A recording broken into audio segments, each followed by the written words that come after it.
Hello students, welcome to online course of Mechanical Measurement and Metrology. Myself Abhishek Trivedi from Mechanical Engineering Department at LJ Institute of Engineering and Technology. In the last lecture, we have covered our first chapter, Introduction to Metrology, in which we have concluded our lecture by understanding the concept of traceability and calibration processes. Today, we are going to start our new chapter named as Mechanical Systems and Basic Concept of Measurement Methods. Today, we are going to discuss different kind of measuring mechanical systems, as well as what is the core concept of the measurement and what are the basic methods, or we can say what are the basic concept related to the measurement methods. Today we are going to discuss a brief idea about the generalized measurement system. What do you mean by measurement? What is a basic requirement, or we can say what is the basic significance behind the mechanical measuring systems.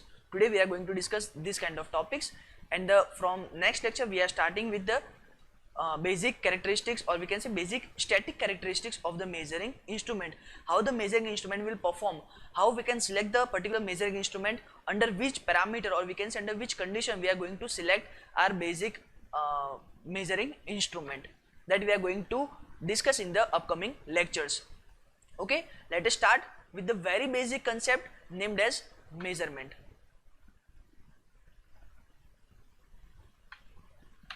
Now first of all, what do you mean by measurement? What do you mean by measurement?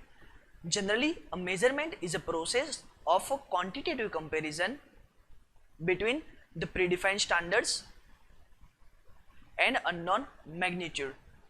Measurement is known as the basic comparison between the predefined standard and unknown magnitude. Suppose I have to measure the weight of the vegetables available with me, or we can say if I have to measure the particular weight of the given component which is given to me in the industry, and if I have to measure the weight, then what I am supposed to do, I will take a basic known magnitude parameter, we can say the predefined standard, say 1 kg, 2 kg, 5 kg, 10 kg. I will take this particular weight as a standard predefined standards. I will put those standards on a one pan of the weighing scale. On the another pan of the weighing scale, I will simply put the unknown magnitude matter. Then once the scale will be balanced in the zero position, I can say that the particular unknown magnitude having this much amount of the weight, then this particular amount of the weight, or we can say this whole procedure of measurement of the weight is known as a basic measurement. The procedure of, or we can say the process of quantitative comparison, mark my word, this is a quantitative comparison. We are not supposed to measure, or we can say we are not supposed to compare with quality, we are comparing with the quantities only. So what is the measurement? The measurement is a basic process of quantitative comparison between the predefined standard and unknown magnitude. This particular process is known as a measurement. This particular process is known as a measurement. Measurement helps to quantify the physical properties, parameters, dimensions, especially in mechanical engineering.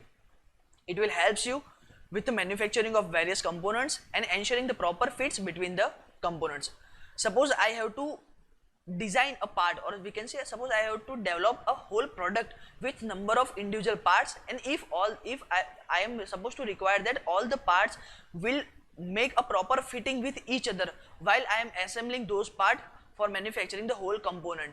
So just because of this basic requirement, I have to ensure that whatever the properties or whatever the parameters, or we can say whatever the dimensions are generated within each and every parts, all the parts must fulfill the basic requirement, and after completing the basic requirement, all the parts will fulfilling the proper fit. Suppose I am supposed to require that a basic pen having the cap, and a cap and pen will fit inside each other, and it will generate a proper fitting within each other.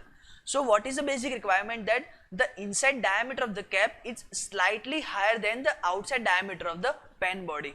So to manufacture such kind of assembly, to manufacture such kind of pen and cap, I am supposed to require a proper dimensioning system. I am supposed to require that whatever the dimensions has been provided of the cap and the pen are properly designed and as well as properly manufactured. So to design a proper dimensioning parts, as well as to check the manufactured part that can fulfill the proper dimensioning or not, we are supposed to require the measurement methods. So the basic, or we can say the core requirement of the measurement is to fulfill the design aspect, to fulfill the manufacturing aspect, to fulfill the basic requirement of the given components. For the result of the measurement to be meaningful, suppose I have to measure some dimension, and if I have to make sure that whatever the measurement has been performed over the part, it should be meaningful. What is the basic requirement? The first and a very basic requirement behind this particular is the predefined standard must be accurately known as well as internationally accepted. Suppose I have to measure that the particular length of the given line, that is the 1 meter, then I have to make sure that this particular 1 meter is accepted in a universe. Suppose this part is exported to the America, to the Australia, or to any kind of any country of the world, then the particular 1 meter is accepted whole universe, in a whole universe. Then and then I can say that my measurement is meaningful. Suppose I will measure some length, and whatever the length dimension is provided is acceptable only inside the India. And if this particular component or this particular part is manufactured and is exported to some another country, and they are not accepting our measuring methods, then my measurement, or we can say my process of measurement, is not worthy. So to make it meaningful, to make it worthy, that then I have to accept particular standards which are accurately and precisely known. The second is to obtain the comparison must be provable. Suppose I am making a proper comparison between the unknown magnitude and the known parameters, then I have to provide just some sort of justification that by using this particular theory, by using this kind of practical experiments, I can prove my comparison. So this is the basic concept of the measurement. What is the measurement, or we can say what do you mean by measurement, and where the measurement is useful in the mechanical industry, why the measurement is useful. Now we are going to discuss the next, that is the significance of measurement, or we can say the what is the basic requirement behind the measurement, why we are using the measurement as a basic concept. The basic significance of the measurement is we have classified the basic requirement of the measurement in the 3 different categories. The first one, that is to generate the design data. The second one, that is to generate the data in terms of monetary value, and the third one, that is to generate the data to validate the design as well as theories. In the first category, to generate the data for the design, suppose I have to design a car having a 6-cylinder engine, the multi-cylinder engine having the specific dimensions like somewhat length, height and width of the engine has been given, and if I have to design the car body, then what I am going to do, I will just simply take the reference I will take a reference as the engine dimensions, and by taking the reference as the engine dimension, I will start designing my whole body of the car. So if I have to design a particular component, I will supposed to require some sort of data, and this data generation is being provided by the means of measurement. By taking the measuring, or we can say by measuring the dimensions of the engine, I can say that this particular dimension of the engine, and by using this particular dimension I can measure the particular body, or we can say particular component. Then next is to generate the data in the monetary terms. Suppose a sheet has been given to you having the dimension 1 meter is to 1 meter, and if I am telling you that make a hole of 10 mm each in a radius, or we can say 20 mm diameter hole, you have to punch inside the sheet as maximum as you can possible. You have to punch the hole, but the basic restriction is you have to punch the hole having the radius, or we can say having the diameter of 20 mm each. So by taking the proper measurement, you can make sure that in a particular sheet you can punch a hole in a row as well as you can punch a hole in each column. So what you are supposed to do, you are just measuring the dimension of the sheet, that the sheet is available with 1 meter in the length and 1 meter in the width, and then you are going to design a whole system that by using this particular sheet you can punch the hole, we can say you can punch the hole 5 in a row and as well as 5 in a column. So you can punch the 25 holes in the sheet. So by using the proper dimensioning system, by using the proper measurement, you can say that you can use the material as maximum as possible, and by using the material as maximum as possible, you are reducing the scrap, and once you are starting to reduce the scrap, you are increasing your monetary terms, you are increasing your monetary values. Suppose in a gold market you are supposed to buy some sort of gold, then what is basic requirement? You have to pay some value and you have to buy some gold. So once you are able to measure the weight of the gold, then and then you are able to pay the proper value in the bartering of the gold. So to provide some sort of money, you are supposed to accept some sort of component having the proper weight or having the proper measuring setup. So to generate this kind of monetary terms, the measurement is a prime requirement. And the third one is to validate the design and the theory.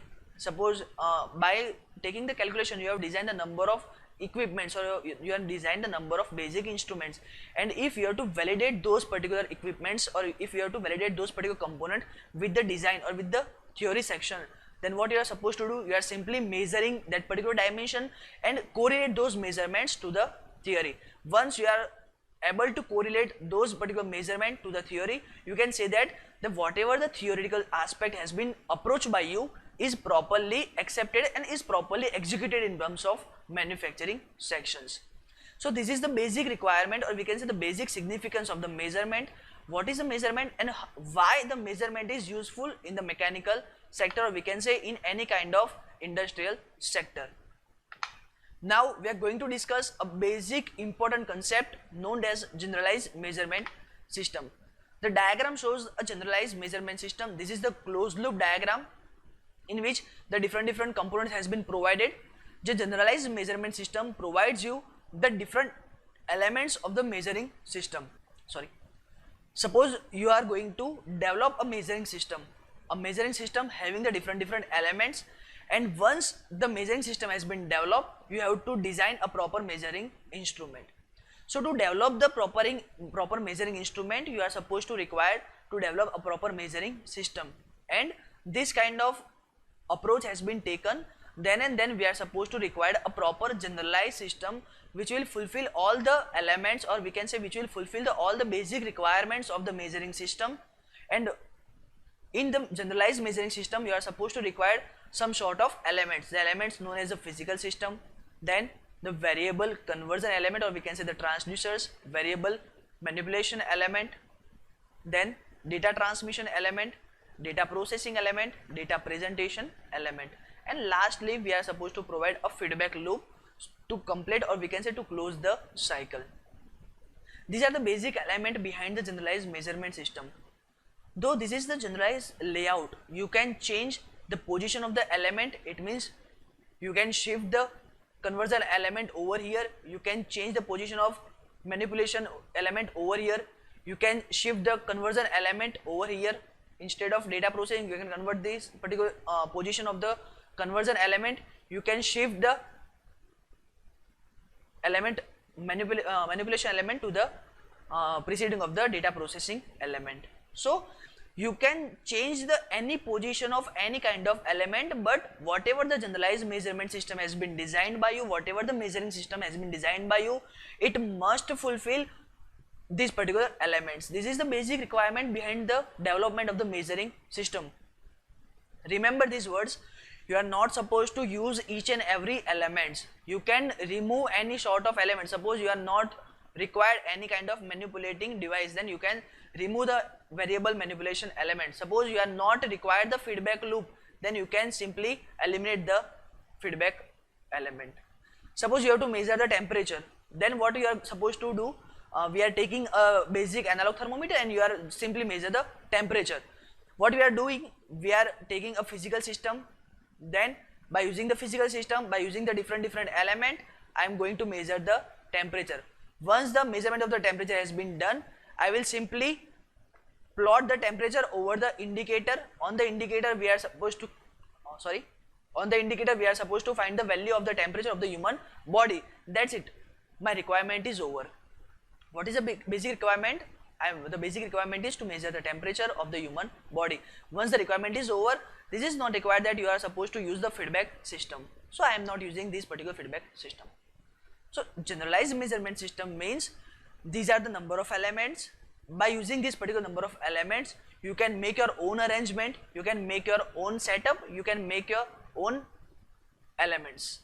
whatever the elements you are supposed to require, you are simply put in the measurement system. If you are not supposed to require any kind of measuring instrument, you can eliminate those particular elements. But by using these particular elements, you can develop a proper measuring system. Now we are going to discuss each and every element in a very brief aspect. The first one, that is the primary sensing element. The primary sensing element means the quantity under the measurement make a physical contact with the primary sensing element, which is sensitive to measure the values. We have discussed a thermometer, example of the thermometer. Then suppose I have to measure the temperature of the human body. It means, what is the basic requirement? We have to measure the quantity named as temperature, and to measure that particular quantity I have to make a physical contact between the thermometer and the human body. A thermometer, the sensing bulb is provided to the thermometer. That particular sensing bulb is known as a primary sensing element, which is going to make a physical contact with the human body and which is sensitive to the temperature. Once the temperature has been changed, the sensing bulb will automatically change its parameter. So this is known as the primary sensing element. The second one, that is the variable conversion element, or we can say the variable transducer element. Variable conversion, or we can say variable transducer element, will use to convert, or we can say to change the signal from the one physical parameter to the another physical parameter without changing the information content. We are discussing the basic analog thermometer. So once the temperature has been measured, what we are supposed to do? We are simply changing the temperature parameter in terms of the length of the mercury. What we are doing? We are simply changing the one physical entity into the another physical entity. Then the variable conversion element is useful. So variable conversion element means you are supposed to change the one physical form into another physical form without changing any information content. Then the third one, that is variable manipulation element. Variable manipulation element means you are supposed to modify the signal by amplification or by filtration or by any other means. Suppose you are getting some sort of radio frequency. Suppose you are getting some sort of radio frequency and you are not able to read those radio frequency. Then what you are supposed to do? You are using some amplifier, you are using some filtering element, you are using some amplifier element, and by using some sort of elements you can change the radio frequency into the human audible frequencies. So this particular change is known as a variable manipulation element. Whatever the input has been provided, the input is directly multiplied with the constant value and we are getting some sort of output, and the output is we can say output is accessible for the humankind. The next one, that is the data transmission element. What you are doing? You are simply transmit the signal from one location to another location. In the thermometer case, what we have done? We have used a variable conversion element. We have changed the temperature parameter in terms of length of the mercury. Now once the length of the mercury has been started rising, the mercury will change its original position with some another position. This is known as a data transmission element. What we are supposed to do? We are simply transmitting our information, we are simply transmitting our basic data to the some another location. Suppose in a TV tower, they are catching some sort of radio frequency and they are simply transmitting those particular radio frequency to the direct to home services, or we can say to our dish antenna, and then we can check the television, and then we can use the television in the different channels. Data processing element, we can modify the data which is displayed or finally recorded. It means we can use any sort of mathematical equation, any sort of mathematical relationship. We can use the subtraction, division, addition, multiplication, or any kind of mathematical equation you can use to process your data element, to make sure that whatever the data has been provided will directly be recorded as a final form of output. So this is known as a data processing element. The last but not the least, that is the data presentation element. The data presentation element will provide the recording indication of the output from the data processing element, and it will store or display the output. In the data presentation element, we have the three kind of element. Those are indicator, recorder, and controller. The first one, that is indicator. Indicator means it will show the data transient form, like as we have discussed the basic thermometer. What is available in the thermometer? The display is provided to the thermometer. Once the temperature has been measured, it will show the thermometer temperature over the display unit. Once the display has been shutted off, we have no any record for the measurement. Then the second presentation element, that is the recorder. In the recorder, we are supposed to provide some sort of graph. We are provide to some sort of analytical approach. We are using some analytical approach. We are providing some sort of numerical values, and those particular values are plotted over the paper. And we have a proper recording, or we have a proper record for the output of the data, and we can use those particular output in the future. And the last one, that is the controller. Controller means it will control the output of the data, and once we are using the controller, we are providing a feedback loop. Suppose in the home air conditioning system, we have provided a controller setup. Once the temperature has been sensed, the temperature has been passed through whole cycle of the generalized measurement system, and at the last it will approach the controller unit. Once it will approach the controller unit, controller will check that what is the requirement of the customer. The customer is, suppose customer is required 23 degree Celsius temperature, and if the room temperature is 22 degree Celsius, it will directly generate a feedback loop to the compressor to shut down the compressor for a while. Once the temperature will be rising, the compressor will automatically start because of the controller, and once the whole process has been set it over. So this is the basic generalized measurement system. And the last topic of the generalized measurement system, that is the stages of the generalized measurement system. We have classified the whole generalized measurement system in the 3 different stages. The first one, or we can say the stage 1, that is input stage, or we can say detector or sensor stage, in which we are going to take some sort of input from the different detectors or the sensors or sensing elements. The second stage, that is the intermediate stage, or we can say the signal conditioning stage, in which we are transferring the signal from one location to another location. We are converting the signal, or we can say we are converting the physical quantity from one to another physical quantity. We are modifying the signal for our basic requirement, as per the basic requirement of ourselves, is known as the intermediate stage. And the last one, that is the output stage, or we can say the data presentation stage, or we can say the readout stage or termination stage. Just because of this stage number 3, we can terminate the cycle of the generalized measurement system. So today we have discussed the basic concept of the measurement, the significance of the measurement in terms of industrial aspects, and then we have started a basic topic, that is the generalized measurement system. Today we are ending our lecture with these particular topics only.